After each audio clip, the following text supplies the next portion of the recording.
Dito sa Papa Dudut Stories, ikaw ay hindi nag-iisa.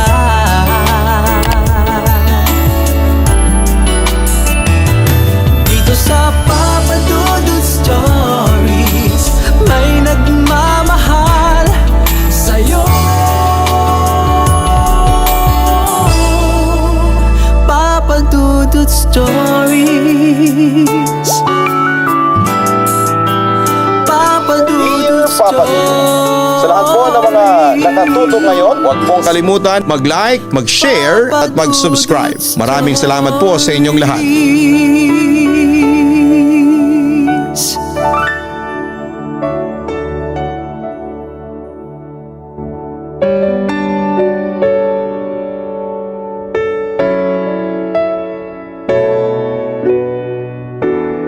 Lahat ng magulang ay nais na mabigyan ng magandang buhay ang kanilang mga anak.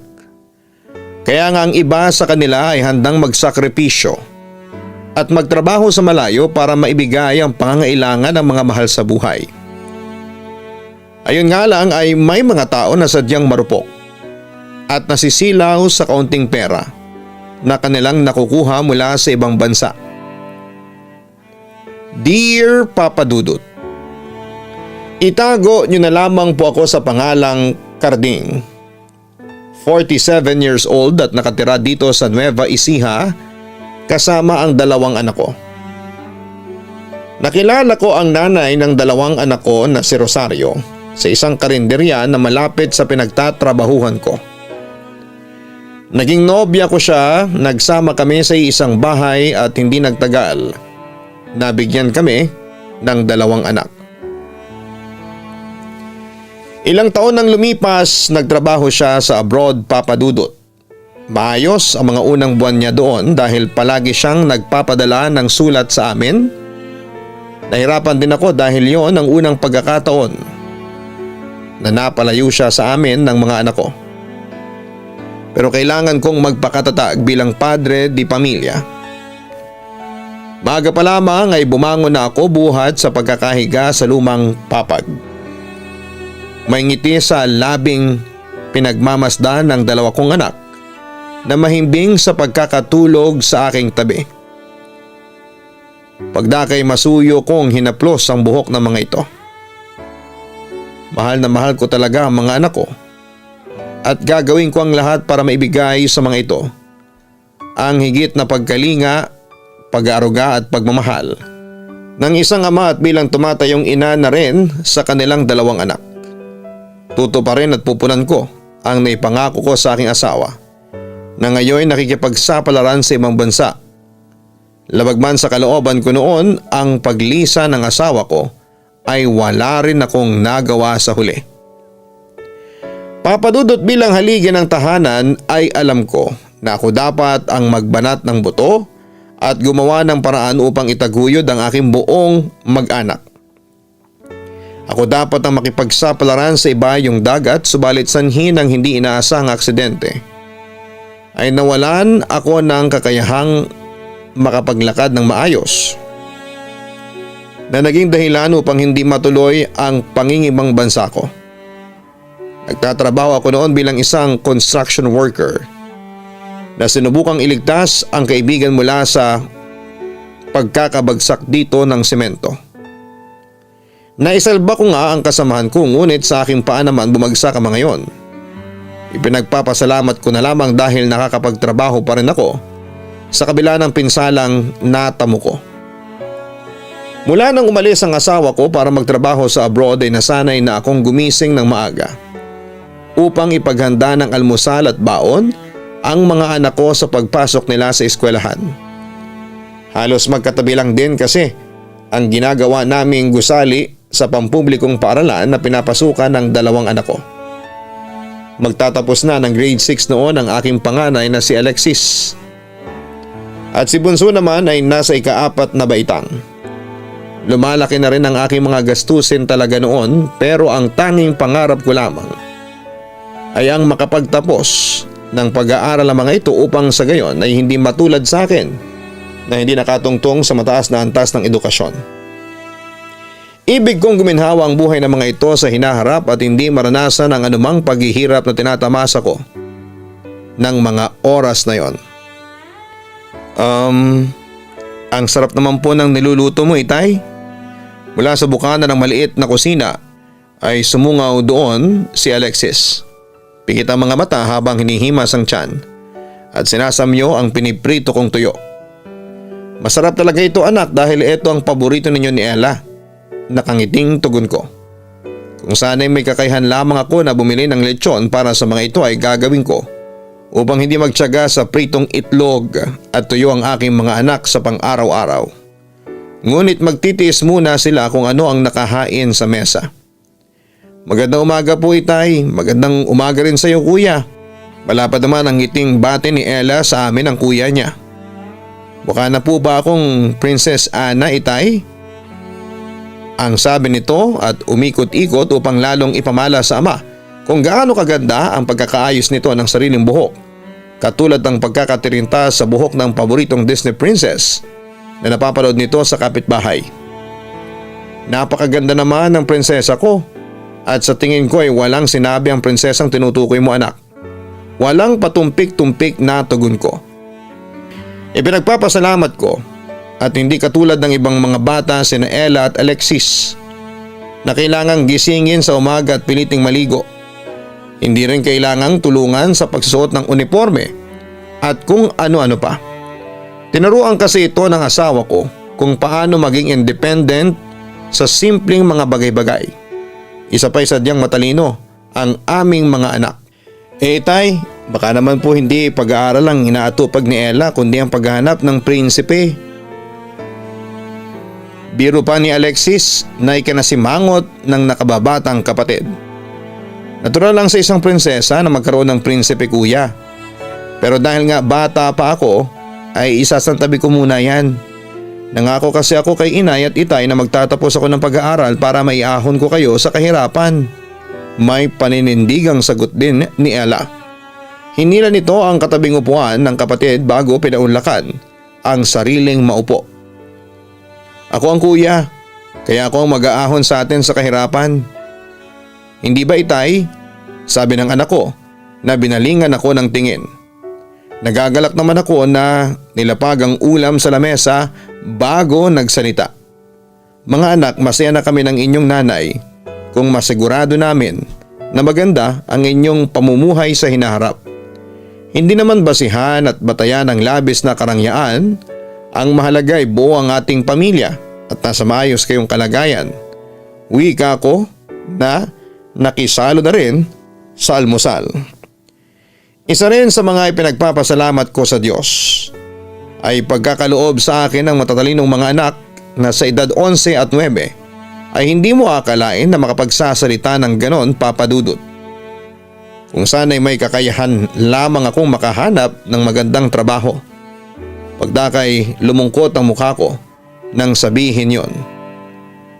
Itay, wag po tayong mawala ng pag-asa. Nakangiting wika ni Alexis na hinawakan ang palad ko at bahagyang pinisil. Tama ka, anak, may awa ang Diyos. Malalampasan din natin to, sabi ko na bahagyang ginulo ang buhok ng panganay. Ako po ang maglilid ng pasasalamat kay Father bago po tayo kumain, Itay. Suhestyon ni Ella na parehong sinang-ayunan naming dalawa ni Alexis. Masaya naming pinagsaluhan ng munting almusal habang pinag-uusapan ang mga nangyari sa eskwelahan nila. Mga project, assignment, exam, kaklase at kung ano-ano pang mga bagay. Naging bonding na rin namin ang sabay-sabay kami na kumakain sa hapagkainan habang masayang nagkwekwentuhan. Pagkatapos ay mabilis na kaming kumilos para ayusin ang aming mga gamit. Hinatid ko muna ang anak ko sa paaralan bago ako dumiretso sa trabaho. Nagbilin din ako sa panganay na sunduin ang bunsong kapatid pagkatapos ng klase at hintayin na dumating ako kung saan ko sila susunduin. Pagkatapos ko silang ihatid ay dumiretso na ako sa trabaho ko. Ganon ang routine namin sa araw-araw. Mataas ang sikat ng araw noon habang pawisan ang noo ko at buong katawan ko sa pagtatrabaho. Nang magtanghalian ay sabay-sabay kaming kumain ng mga katrabaho ko at pinagsaluhan ng maraming kanin at kaunting ulam na pinagtapong-tapungan namin na bilhin sa malapit na karinderya. Ganon ang ginagawa namin para mas makatipid kami sa mga gastusin. Kagaya ko ay gipit din sila sa pera dahil sa mga kanya-kanyang responsibilidad. Sa katunayan, nagtataka nga sila kung bakit nagtatrabaho pa rin ako sa construction site kahit nasa abroad na ang asawa ko. Sinabi ko naman na ayaw kong iasang lahat ng gastusin sa misis ko. Kaya pinili ko na magtrabaho pa rin. Nang matapos ang trabaho ko sa buong maghapon, ay dinaanan ko na sa school ang dalawang anak ko. Papadudot gumuhit ang pagkagulat sa mga mata ko nang makita ang ayos ng panganay kong anak na si Alexis. Magulo ang damit nito, may putik at may punit pa. May pasarin ito sa may pisngi niya. Ito ang unang pagkakataon na nakita ko ito kay Alexis na gano'n ang ayos niya. Balita ko po 60-50 na lang ang detergent powder ngayon, itay. Ibawas nyo na lang po sa isang buwang baon ko. Hindi makatingin ang diretsyong saad ni Alexis. Sa panunuring mga tingin ko, ako na rin po ang bahalang maglaban ng uniforme ko, itay. Balita ko rin po ay mabisang pangtanggal ng mantsa ang bicarbonate soda. Muling sabi niya pa na iwas pa rin ang mga tingin sa akin. Kuya, wala tayong ganon, sabat pa ni Ella. Ibabad ko na lang po sa loob ng 24 oras para madaling matanggal ang dumi. Umilap ang mga mata na dagdag pa ni Alexis. Napabuntong hininga ako habang sinisipat ang pasa sa mukha ng panganay ko. Alam nyo na masama ang magsinungaling, hindi ba? Ayaw ko rin na naglilihim kayo sa akin. Seryoso na sabi ko. Itay, maagap na tinakpan ng palad ni Alexis ang bibig ng kapatid niya upang pigilan ito sa pagsasalita. Huwag po kayong mag-alala, itay, ayos lang po ako. Hindi ko na rin po uulitin, wika ng panganay kong anak. Alexis, magsabi ka ng totoo, seryosong saad ko. Nagpakawala muna ng hangin sa dibdib ang batang si Alexis bago ito nagsalita. Itay, pasensya na po. Hindi ko na po kasi matiis sa mga sinasabi ng mga kaklase ko eh. Pigil ang mga luha na wika niya. Anak, hindi mo kailangan makipagpalitan ng suntok sa kanila. Wika ko. Sumusobra na po kasi sila, itay. Wala po silang karapatan na insultuhin ang pagiging pilay ninyo. Hindi nyo naman po kasalanan na magkaganyan at wala rin po silang karapatan na sabihing may ibang lalaking kinakahumalingan sa ibang bansa ang inay. Nangingilid ang mga luha sa magkabilang sulok ng mga mata ni Alexis habang nagsasalaysay sa nangyari sa school nila. Yun din po ang madalas itukso sa akin ng mga kaklase ko, itay. Luha ang saad naman ni Ella. Bigla ang paninikip ng dibdib ko ng mga oras na yon habang pinagmamasdan ng aking mga anak. Pakiramdam ko'y sumipa sa dibdib ko ang katotohanan yon. Hindi ko man kasalanang maging pilay, batid kong magiging dahilan yon para ulanin ng tukso at panunodyo ang aking mga anak. Pero ang sabihing may ibang lalaki sa ibang bansa ang aking asawa ay ang labis na nagpapabigat ng kalooban ko. Kahit minsan ay hindi ko pinag-isipan ng masama si Rosario. Batid kong iba ito sa mga babaeng nakipaghaharutan sa ibang lahi sa ibang bansa. Pero ng mga panahong yon, 3 buwan na rin kaming walang balita sa asawa ko. Halos araw-araw ko nakikisuyo sa kaibigan na magpadala ng mensahe sa roaming number ng kapwa kasambahay ni Rosario sa Dubai upang kumustahin ang kalagayan ng asawa ko. Ngunit wala naman akong nakukuhang pagtugon mula sa kanya. Hindi ko tuloy maiwasang huwag mag-alala sa kalagayan ng asawa ko. Sa susunod ay huwag mo na silang patulan, anak. Ang mahalaga ay nakakagalaw naman ako at naitataguyod ko kayo ng maayos. Huwag din kayong maniniwala sa mga sinasabi nila. Matino at may paninindigan ng inyong ina. Yan ang palagi ninyong isipin, maliwanag ba? Paliwanag ko sa 2 anak ko habang yakap-yakap ang mga ito. Opo, itay, sumisinghot na sabi pa ni Alexis. Ang lalaki hindi umiiyak bagkus dapat itong makitaan ng katapangan at katatagan. Ang wika ko. Hindi po ko umiiyak, Itay. Mahangin lang po at maalikabok kaya hindi ko po maiwasang huwag mapuwing. Ang sabi pa ni Alexis habang pinapahid ang mga luha na ikinangiti ko. Salamat sa inyong pangunawa mga anak. Pigil ang mga luha na sabi ko. Hindi ako dapat magpakita ng kahinaan sa harapan ng mga anak ko. Kami po ang dapat na magpasalamat, Itay, dahil kayo po ang nagiging tatay namin. Salamat po, Itay. Madamdaming pahayag ni Ella na naging dahilan upang malunod sa galak ang puso ko. Mahigpit kong niyakap sina Alexis at Ella. Sa ganung paraan ay maipabatid ko kung gaano ko kamahal ang mga ito. Nang sumunod na mga araw ay nakatanggap ako ng padala mula sa asawa ko. Isa yung malaking kahon na naglalaman ng iba't ibang uri ng kasangkapan sa loob ng bahay. Mga damit, cellphone, sapatos at kung ano-ano pa. Bukod doon ay nagpadala din po ito ng malaking halaga para sa pag-aaral ng mga anak namin. Kalakip din noon ang liham na halos ikagunaw ng mundo ko ng mga oras na yon.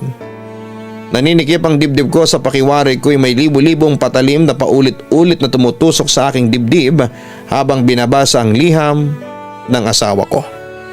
Hindi ko na rin nalintana ang pagunahan ng butil-butil na luha sa aking mga mata habang yugyog ang magkabilang balikat ko. Sakit, galit at pagkapuot ang lumulukob sa akin ng mga sandaling yon.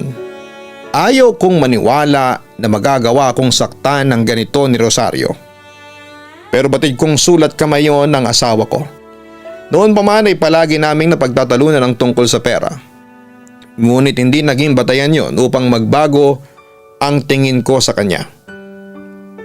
Mahal na mahal ko ang ina ng aking mga anak, ngunit bakit nagawa akong lokohin at pasakitan ng ganon ni Rosario? Bakit nagawa niya akong ipagpalit? Mas gugustuhin ko pang maghirap na may dangal at prinsipyo. Ni minsan sa halos 20 taon naming pagsasama noon ay hindi ako nagkulang sa pagpapadama rito kung gaano ko siya kamahal. Nagtagi sa mga bagang at nakayukom na lamang ang aking kamao. Kinuyumos ang liham ng asawa ko habang tahimik na humahagulhol. Ipinagpapasalamat ko at tulog na ang mga bata nang maisipan kong basahin ang sulat ng asawang nagtaksil sa aming sinumpaang pag-iibigan. Itay, ayos lang po ba kayo? Hindi niyo po ba nagustuhan ang mga padala ni Inay? Pagdakay lakas loob na tanong ni Alexis kinabukasan nang marating namin ang higanting tarangkahan ng kanilang eskwelahan. Pansin nito ang pananahimik ko mula pa kaninang magalmusal kami. Alam ko na nasanay kasi ito sa pagiging masigla at masiyahin ko. Pero nooy kapansin-pansin ang katamlayan ko talaga. Okay lang ako anak, huwag mo na akong alalahanin pa. Ang mga biling ko sa'yo huwag mong kakalimutan. Sabi ko na tipid ng ngumiti para itago ang tunay na nararamdaman ko. Ayaw kong malaman ng mga tao ang tungkol sa liham ng asawa ko at kung ano ang nilalaman nito. Sapat na para sa akin na ako lamang ang masaktan at manibugho kesa sa magbago ang tingin ng mga bata sa kanilang ina. Opo Itay, hindi ko po nakakalimutan ang mga habilin ninyo.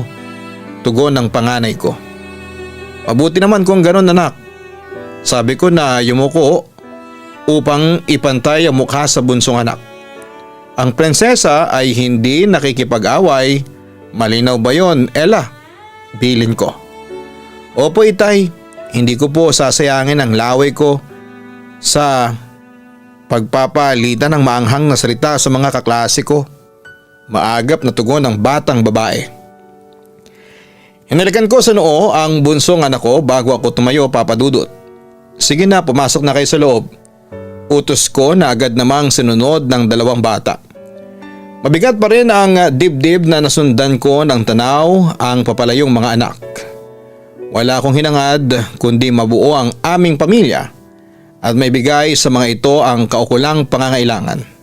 Subalit hindi na yon magkakaroon ng katuparan kailanman. Nasilaw sa karangyaan ng aking asawa at ipinagpalit kami nito sa mayamang Arabo. Buhat sa pakaisipin ang tungkol doon at iba yung sakit at kirot ang nararamdaman ko. Tumingala ako sa kalangitan upang pigilin ang nagbabadyang luha sa mga mata ko. Kailangan ko na mas maging matatag alang-alang sa aking 2 anak. Nang araw na yon ay hindi ako tumuloy na pumasok sa trabaho. Niyaya ko ang isang kumpare ko na pumunta sa lugar kung saan ay maraming alak at umorder kami ng maraming bote. Nagpakalunod ako sa alak kasama siya habang kinikwento sa kanya kung ano ang dahilan ng pag-aaya ko sa kanya. Alam ko kasi na kailangan ko ng kausap ng mga oras na yon. Sinabi ng kumpare ko na alam na raw ng asawa niyang nasa Dubai din ang tungkol sa ibang lalaki ni Rosario. Hindi niya lang masabi sa akin kasi nag-aalala siya na baka masyado kong dibdibin ang lahat ng yon. Humingi naman siya ng patawad dahil sa paglilihim niya tungkol sa bagay na yon. Pero sinabi ko na wala naman siyang kasalanan. Hindi niya kasalanan kung bakit nagloko ang asawa ko. Sadyang hindi ko lang maintindihan kung bakit kailangan na gawin yon ni Rosario. Bakit kailangan na lokohin niya ako at ipagpalit kaming pamilya niya sa isang lalaki na estranghero lang sa buhay niya. Papadudot nasundan ng mga araw at gabi ng pagkalulong ko sa alak. Madalas na hindi ko na niyahatid o nasusundo ang mga anak ko mula sa eskwelahan. Madalas din na gabi na ako kung umuwi sa bahay namin. Hindi ko na naaasikaso ang mga anak ko. Itay, bakit ngayon lang po kayo? Saan po kayo galing? Bakit po kayo amoy alak? Sunod-sunod na inosenteng tanong ni Ella nang makauwi ako sa bahay. Pasensya na kayo mga anak. Birthday kasi ng Chong Ricardo nyo. Hindi ko naman mapahindian at baka magtampo. Ipagpatawad nyo rin at hindi ko kayo nasundo sa paaralan. Pagsisinungaling ko. Itay, naparami naman po yata ang inom ninyo ah. Si Alexis naman ang mabilis na nakalapit at inalalayan ako na makapasok sa loob ng bahay. Ngayon lang naman to anak, sabi ko na pinipilit na magsalita sa kabila ng tama ng serbesa sa aking katawan. Hindi naman po kayo dating ganyan. Wala na rin ho kayong pinagkaiba sa mga lasenggong tambay sa kanto. Napabayaan nyo na rin po kami ni Ella, sita ni Alexis sa akin. Matulog ka na Alexis, may pasok ka pa bukas. Pagtataboy ko sa panganay ko. Hanggang kailan kayo magpapakalunod sa paglaklak ng alak itay? Kapag tuluyan na kayong nagkasakit? Tanong pa ni Alexis. Huli na ito anak, wika ko. Huli?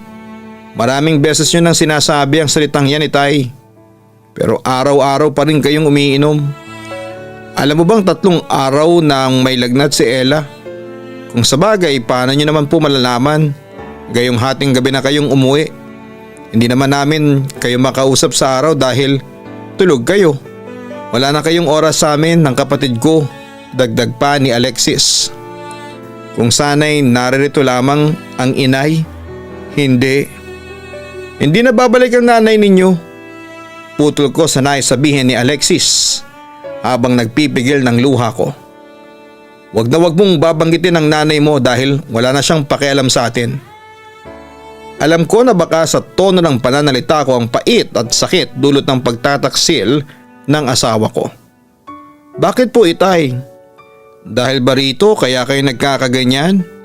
Mula sa likod ay nilabas ni Alexis ang nagusot na papel na ikinanlaki ng mga mata ko. Kailan ka pa natutong makialam ng gamit ko? Galit na bigkas ko na akmang tatayo upang agawin ang papel na yon. Ngunit naging dahilan yon upang mapasubsob ako sa sahig dulot ng labis na kalasingan. Dahil po ba rito itay kaya kayo nagkakaganyan?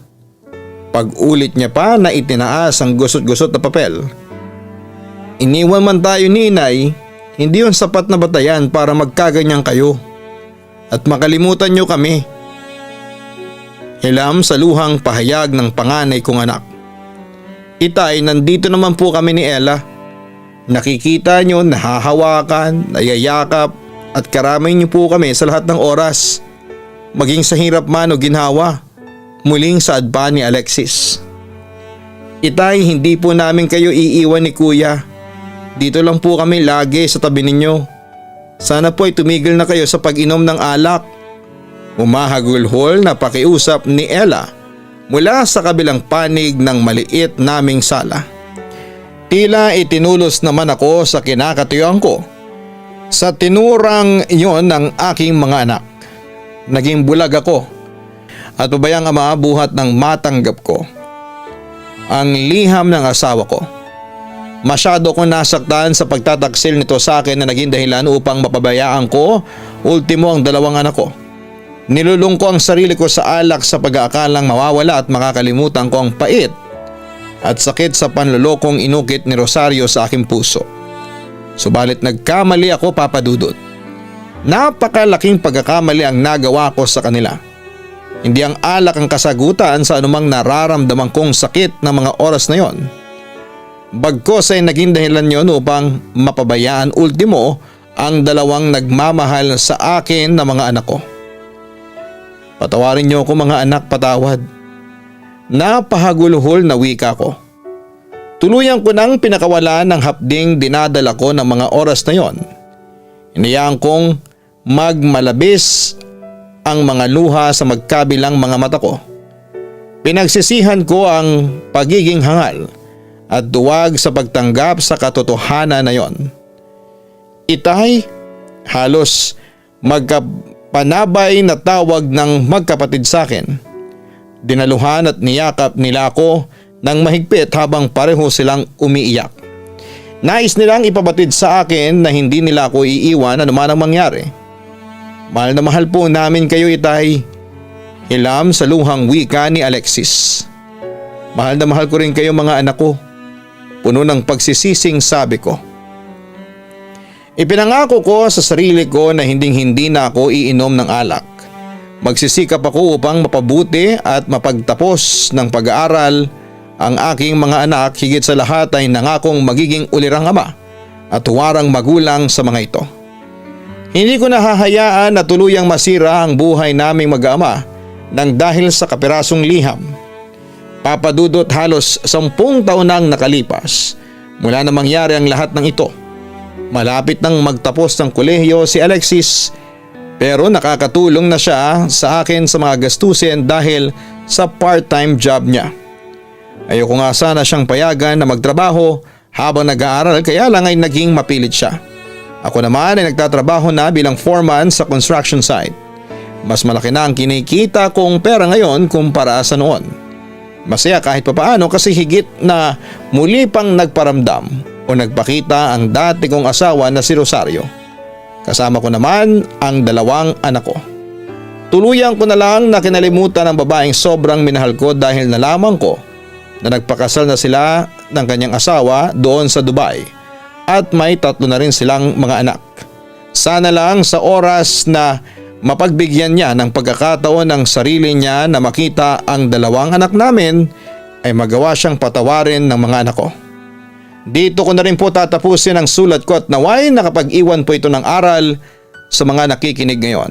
Lubos na gumagalang, Carding.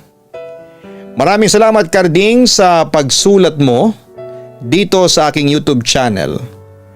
Gusto ko lang pong ipaalam sa lahat ng mga listeners natin na may isa pa kaming channel. Yung pong Kaistorya YouTube channel. So meron pong link dyan sa aming pinakang homepage dito sa channel na ito at makikita nyo po dun yung Kaistorya YouTube channel at ganoon din po ang Papa Dudut Family YouTube channel.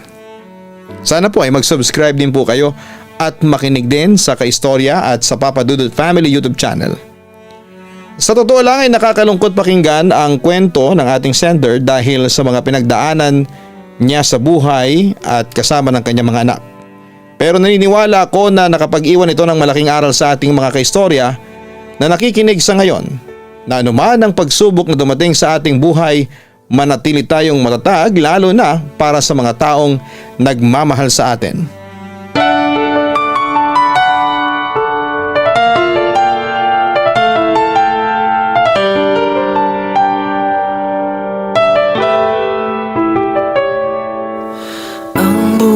Ay mahiwaga laging may lungkot at saya. Sa Papa Dudut Stories, laging may karamay ka.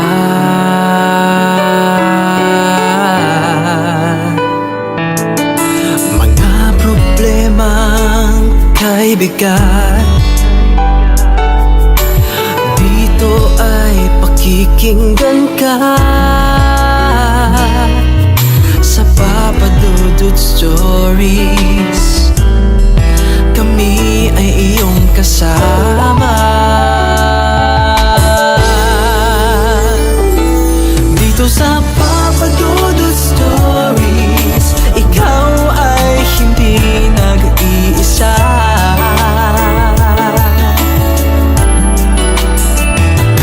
Dito sa Papa Dudut Stories, may nagmamahal sa'yo. Papa Dudut Stories, Papa Dudut Stories,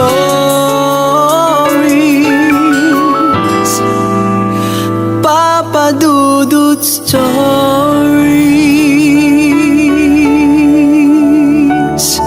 Hello mga ka-online, ako po ang inyong si Papa Dudut.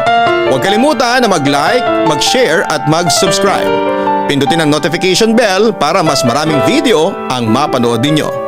Maraming salamat po sa inyong walang sawang pagtitiwala.